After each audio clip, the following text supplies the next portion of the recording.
the temple destroyer. Akhenaten, the pharaoh who abolished all gods and created the world's first monotheistic state. Imagine a world where everything is defined by thousands of deities: the god of the Nile, the god of the desert, the god of death, the sun god. Then, almost overnight, a young king suddenly stands up, looks directly at the supreme deities, and declares that they are all lies. This is not a Greek myth or a modern political revolution. This is the historical truth of ancient Egypt, the story of Pharaoh Akhenaten, who launched an unprecedented, brutal assault on the religious and social heart of his empire.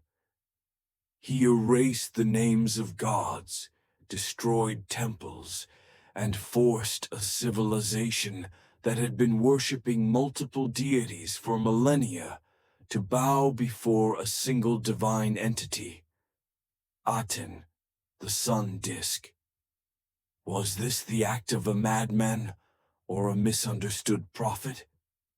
Join Ancient Chronicle as we delve into the chaotic reign that sired Tutankhamun and forever changed the world's concept of religion. If you are ready to confront this astonishing revolution, subscribe now and hit the notification bell so you don't miss out. Part 1. The Rise of Aten and the Power of the Shadows.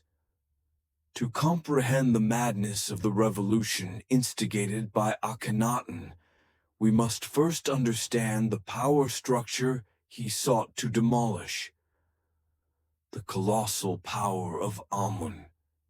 At the time the young king Amenhotep IV ascended the throne, around 1353 BCE, the supreme god of Egypt was Amun-Ra, king of the gods. But the true power did not reside with the pharaoh. It lay with Amun's servants, the priesthood at Karnak. The Amun priests had accumulated such immense wealth and political influence that they were practically a parallel court. Their assets included vast tracts of land, enslaved populations, and massive tax revenues. The authority of the pharaoh, who was supposed to be the son of Amun, had become increasingly challenged and overshadowed by this powerful clerical class. Akhenaten's rise was essentially a battle for survival between the throne and the altar. The open confrontation with the gods. During the first 5 years of his reign, Amenhotep IV still nominally honored Amun. But then, he initiated a sudden and radical transformation: the name change. He changed his own name to Akhenaten, meaning servant of the Aten. The declaration: he declared Aten, the sun disk, to be the only god worthy of worship. Aten was not the traditional sun god Ra. Aten was the physical sun disk itself, a more abstract, pure, and remote concept. Aten had no human form. It was purely light, symbolized by a sun disk with rays terminating in benevolent hands. This was a dramatic theological shift, from polytheism to monotheism. Akhenaten then began to act. He ordered the destruction, or at least the closure, of all temples dedicated to other gods, especially Amun. Amun's name was hacked out of walls, prayers were altered, and statues were smashed. This was an unprecedented act of heresy and rebellion, shaking the entire social structure to its core. Part 2. The chaotic city of Amarna and the artistic revolution. To escape the crushing influence of the Amun priesthood and the old city of Thebes, Akhenaten made a drastic political move. He built an entirely new capital city, building Akhetaten. Akhenaten declared that he had found a new site, one that had never been consecrated by any god other than Aten. He named this place Akhetaten, Horizon of the Aten, known today as Amarna. The city was constructed with astonishing speed, utilizing a new, simpler mud brick and smaller stone blocks for rapid construction, the talatat technique. The new city was not just an administrative center. It was a vast, open-air temple dedicated to Aten. The temples in Amarna had no roofs, allowing the direct sunlight to illuminate the sacrificial altars. But this sudden relocation caused immense chaos and colossal expenditure. Tens of thousands of people were forced to abandon their homes, professions, and traditional places of worship to live in a hastily built, poorly organized city. Social tensions soared, while Egypt's foreign borders were dangerously neglected. The wave of heretical art. Alongside the religious revolution, Akhenaten mandated a radical artistic revolution. Traditional Egyptian art always depicted pharaohs according to idealized, perfect proportions. But in Amarna, everything changed. Body shape. Akhenaten and Nefertiti were depicted with elongated heads, possibly due to skull deformation or merely artistic style. Swollen bellies, wide hips, and thin limbs. Style.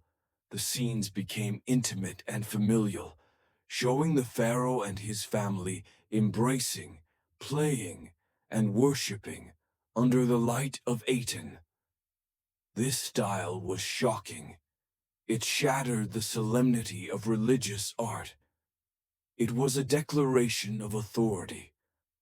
The pharaoh was no longer an ideal image, but a unique individual, the only one capable of communicating with the god Aten. Part 3. The Queen Behind the Throne and the Mystery of Disappearance. Few Egyptian queens are shrouded in as much influence and mystery as Nefertiti, the wife of Akhenaten. The equal queen. Unlike previous queens, Nefertiti was depicted as almost equal to her husband. She frequently appeared on reliefs wearing her own crown, driving a chariot, and performing religious rites, roles usually reserved exclusively for the pharaoh. This suggests she was a fervent believer and an indispensable political partner to Akhenaten. Together, they were the sole conduit between the people and the god Aten. No one could worship Aten except through Akhenaten and Nefertiti. Nefertiti's sudden disappearance. Around the 12th year of Akhenaten's reign, Nefertiti suddenly vanished from historical records. What happened? Death. The simplest hypothesis, though lacking clear evidence. Retreat. She may have fallen from favor or retreated from public life. Ascension as pharaoh. This is the most dramatic and widely accepted theory. Nefertiti changed her identity and reigned as a male pharaoh named Smenkhkare. If you enjoy bold historical investigations, please leave a like and comment Aten now to support Ancient Chronicle. Smenkhkare, the king who concealed his identity. The hypothesis that Nefertiti became Smenkhkare has a solid political basis. After Akhenaten died, the Atenist revolution needed a strong leader, but no mature male heir was available. Tutankhamun was too young.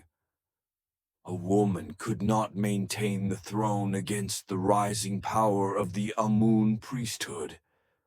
Therefore, Nefertiti may have concealed her identity, reigning as a male pharaoh to preserve power and hold the empire together, even if only for a short time. However, despite her efforts, the inevitable resurgence of the old religion was unstoppable. Part 4. The Historical Erasure and the Legacy of Terror.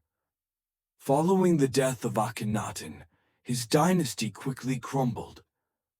Restoration and the return to Thebes just a few years later, Tutankhamun, who was originally named Tutankhaten, meaning living image of Aten, ascended the throne. Under the influence of powerful senior advisors and the Amun priesthood, the young pharaoh reversed everything. Name change. He changed his name to Tutankhamun, living image of Amun. Relocation.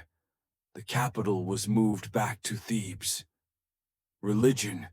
The temples of Amun and the old gods were reopened, and the cult of Aten was officially banned. Tutankhamun served as the savior of tradition. Damnatio memoriae. Systematic obliteration. The pharaohs who followed Tutankhamun launched an official and brutal campaign known as Damnatio memoriae, condemnation of memory, against Akhenaten.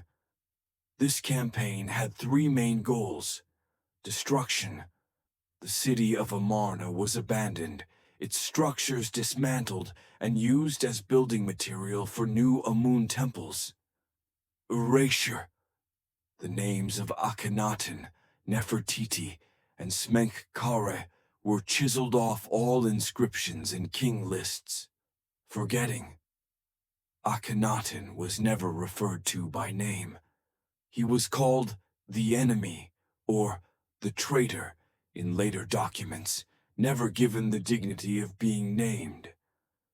The objective was to completely wipe out the very idea that a pharaoh had once attempted to abolish the gods of Egypt. The legacy of failure. Akhenaten's revolution was a spectacular failure in political and social terms. It caused economic crisis, social unrest, and led to Egypt losing control of vital territories abroad. Yet, his vision remains. For the first time in recorded history, a powerful leader established a system of monotheism, focusing on a direct, personal relationship with a single deity. A concept that would later echo through the world's great monotheistic religions. Was Akhenaten a religious tyrant or a misunderstood visionary? His legacy still lies beneath the sand, condemned, but never completely forgotten. Do you believe Akhenaten was a genius or a madman? Leave your thoughts in the comments below. If you love historical investigations that require deep analysis, show your support by subscribing to the Ancient Chronicle channel and sharing this video with your friends.